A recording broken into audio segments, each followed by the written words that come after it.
Semangat pagi, salam sehat untuk kita semua. Terima kasih sudah hadir kembali di sini di channel YouTube saya, tentunya Dr. Gustri. Saya hari ini masih membahas tentang tema kesehatan atau kebugaran fisik kita ya. Setelah kita kemarin tahu bagaimana manfaat jalan dalam sehari-hari ya. Terus kemudian bagaimana kita melindungi lutut kita atau kalau misalkan ada masalah di lutut kita. Nah, sekarang setiap olahraga itu juga ada risiko namanya cedera ya. Cedera ini bisa adanya perlukaan atau trauma ya, bisa juga cedera karena memang kurangnya pemanasan, kurangnya peregangan, mohon maaf ya, atau stretching, sehingga ada resiko otot kita atau sendi kita itu mengalami keseleo misalnya atau terkilir. Ada yang sudah pernah keseleo, ada yang sudah pernah terkilir ya. Kira-kira apa sih keseleo atau terkilir itu? Saya ambil dari buku saya ini ya. Ada yang sudah punya belum? Pada bab keseleo atau terkilir ya, itu adalah bergesernya sendi, terutama sendi gerak akibat terjatuh atau posisi jalan yang salah atau posisi saat kita bergerak itu salah, misalnya juga karena kurang peregangan atau kurangnya stretching ya. Gejalanya apa saja? Nah, gejalanya ya seperti lumrahnya gejala peradangan pada umumnya ya, seperti adanya pembengkakan, kemerahan, rasa panas pada perabaan, kemudian nyeri, dan pastinya ada kesulitan atau gangguan dalam pergerakan. Untuk mengetahui keparahannya, apakah memang pergeseran ini parah atau tidak, ya kita perlu melakukan adanya pencitraan melalui radiologi ya, seperti X-ray. Lalu bagaimana prinsip penanganannya? Ya, prinsip penanganannya hampir sama dengan memar juga. Prinsipnya adalah rise, R, rest, I, iced, C, compression, and E, elevation. Ya, pada R kita harus mengistirahatkan atau mengurangi pergerakan dari si sendi itu yang terkilir itu selama kurang lebih 7 hingga 14 hari atau 2 minggu. Kita gunakan kompres S pada 24 jam pertama. Setelah 24 jam berikutnya, kita gunakan kompres air hangat. Nah, tujuannya apa? Nah, tujuan dari kompres S ini adalah ketika mulai ada perlukaan ya. Namanya sendi itu kan kalau bergeser, kalau ada dislokasi, ada trauma, itu pasti akan mengenai jaringan di sekitarnya. Jaringan di sekitar sendi ada otot dan juga ada pembuluh darah ya. Pasti akan mengalami sobekan walaupun itu kecil. Sobekan dari pembuluh darah ini menyebabkan leakage atau keluarnya darah dari pembuluhnya atau fasa darahnya, dan akhirnya menimbulkan bengkak di sana. Nah, bengkakan ini kalau pertama kali dipegang pasti giur-giur gitu lah, pasti kayak ada cairan yang di situ. Nah, itu ada leakage atau dari plasma darah, dan darahnya itu keluar mengisi ruang interstisial atau ruang di antara pembuluh darah dan juga otot ya, dan di bawah kulit. Akhirnya ini yang kita sebut dengan memar. Karena itu kita harus menghentikan perdarahan dari si pembuluh darah tadi, yaitu dengan memberikannya kompres S ya. Setelah 24 jam biasanya pembuluh darah itu akan menutup. Kolagen-kolagen yang ada di sekitar situ sudah memberikan, dan fibrinogennya sudah memberikan pertolongan pada tubuh kita, sehingga akhirnya menutuplah si pembuluh darah tadi, dan akhirnya tinggal ada darah yang tersisa di jaringan interstisial itu. Itu yang harus kita urai dengan pemberian air hangat pada 24 jam berikutnya hingga 3 hari kemudian. Nah, setelah itu kan dari rest ya, kita istirahatkan, kemudian ice dengan prinsip seperti itu, dan kemudian compression. Compression itu bisa kita lakukan dengan pemberian bebat elastis seperti ini. Nah, kita bisa menggunakan bebat seperti ini atau yang praktis seperti yang tadi saya perlihatkan. Setelah compression, kita juga harus melakukan elevation. Kaki harus berada lebih atas dari jantung kita. Tujuannya apa? Agar tidak ada dorongan darah untuk semakin parah ya, untuk semakin parah keluaran darah kita ke tempat yang mengalami perlukaan tadi.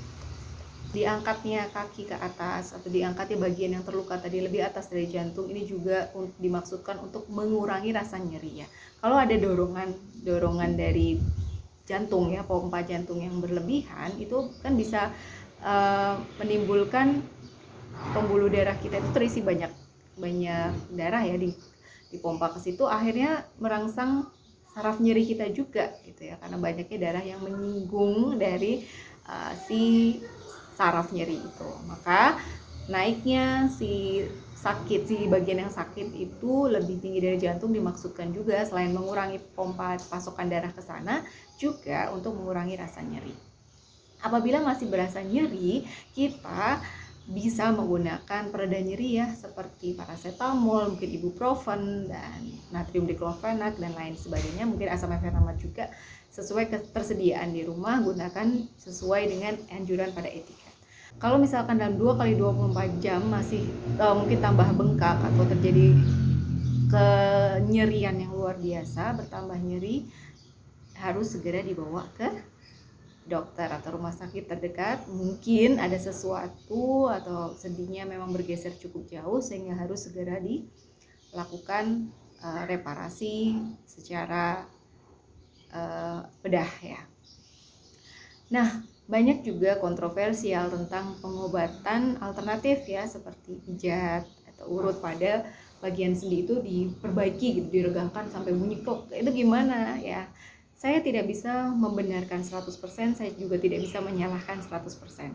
Karena gini ya, kalau secara anggapan saya ya, dari ilmu kesehatan yang saya miliki, kalau misalkan ada perlukaan, sebenarnya tubuh kita ini diminta untuk mengoreksi atau menyembuhkan dirinya sendiri, yaitu dengan cara imobilisasi atau didiamkan atau diistirahatkan sesuai dengan periode yang sudah saya sebutkan tadi ya, minimal 7 hari diistirahatkan. Dengan kalau memang masih mau jalan-jalan ya silakan, tapi dengan adanya compression dengan bebat elastis tadi, dan sering-sering dinaikkan agar aliran darahnya tidak push ke dia dan tidak terlalu nyeri ya akhirnya. Kalau misalkan ini kalau diobatkan ke sini ditarik atau dipakai pengobatan alternatif lainnya, terutama urut seperti itu biasanya sembuh. Oke. Sembuh bisa jadi ya kalau orangnya terampil dalam membenarkan, dan kalau robekannya tidak terlalu parah, dan kalau dislokasinya juga tidak terlalu parah. Suatu saat memang dia akan membetulkan ya, klek gitu, balik gitu. Cuman apa yang terjadi dengan otot di sebelahnya yang mengalami perlukaan? Bagaimana dengan pembuluh darah yang di situ ya? Itu justru sebenarnya akan menimbulkan masalah baru nantinya ya, karena dia mengalami trauma yang lebih, karena harus dipaksa, dipush lagi dari yang sudah robek ya, itu dibenarkan lagi dengan paksa. Ya kalau langsung kejadian itu mungkin masih bisa mengurangi, tapi kalau memang dia sudah membentuk jaringan-jaringan baru dan kita dalam 2 hari kemudian baru dibenarkan atau ditarik, dikembalikan lagi ke posisinya ya, itu malah akan melukai jaringan-jaringan lain yang sudah memperbaiki diri. Maka ya perhitungan dengan baik ya, dan kalau memang kita sudah tidak terlalu yakin, kita tidak terlalu paham dengan kemampuan si pelaku dari pengobatan alternatif tadi, mending diamin aja gitu. Kalau memang ragu-ragu dengan pengobatan alternatif dan lain sebagainya, mending yang pertama, kalau ada keseleo seperti itu, kalau kita takut terjadi apa-apa atau mungkin tidak bisa menemui dokter dalam waktu cepat, segera saja lakukan ronsen ya. Biasanya kan banyak sekarang sentra-sentra laboratorium yang menyediakan radiologi mandiri. Lakukan saja ronsen. Kalau memang dari hasil bacaan itu tidak apa-apa, nggak ada pergeseran, mungkin memang hanya otot atau pembuluh darahnya saja yang terluka gitu, maka ya udah imobilisasi aja, istirahatkan saja, beres. Dalam 5 hari mungkin sudah sembuh, maksimal 7 hari ya. Mungkin ada yang lebih cepat, 3 hari bisa jadi, seperti cara proses-proses pemulihan memar seperti biasa. Nah, foto ini saya ambil ketika sudah pas 7 hari ya, bentukannya seperti ini, tidak ada memar lagi, tidak ada bengkak lagi, hanya saja memang masih terasa nyeri ketika menopang berat tubuh. Jadi itu masih wajar karena memang masa penyembuhan 2 minggu ya. Misalkan ada di dalam lonsel ada pergeseran gitu ya, nanti silakan keputusan saya serahkan kepada teman-teman. Kalau yakin kepada si penolong yang bisa mengoreksi dislokasi, monggo. Tapi kalau ada terjadi apa-apa, itu bukan kewenangan dokter ya, bukan kewenangan dari pihak pelayanan kesehatan. Tapi kalau memang ke dokter, sudah pasti hal yang dilakukan pertama dislokasi, udah pasti ada pemberian gips ya. Selain dari kalau ringan kan kita melakukan dengan perban elastis ya, tapi kalau udah agak parah sampai ada retak ya, itu pasti harus adanya gips. Nah gitu, coba bayangkan kalau retak dipaksa dengan adanya urut tadi, itu akan bagaimana posisi dari retakan-retakan itu akan melukai jaringan-jaringan lebih parah di sekitarnya gitu ya. Itu yang harus dipertimbangkan. Oke, jadi itu ya, keseleo atau terkilir memang akrab sekali dengan keseharian kita yang terbiasa dengan olahraga. Tapi apakah itu menjadikan kita jadi takut untuk berolahraga? Ya, saya harap jangan ya, karena dengan adanya pemanasan pada awal dan peregangan atau pendinginan pada akhir dari kegiatan olahraga kita, insya Allah akan menjaga tubuh kita agar tetap fit setelah olahraga nanti ya, dan selama olahraga karena kita sudah pemanasan. Oke.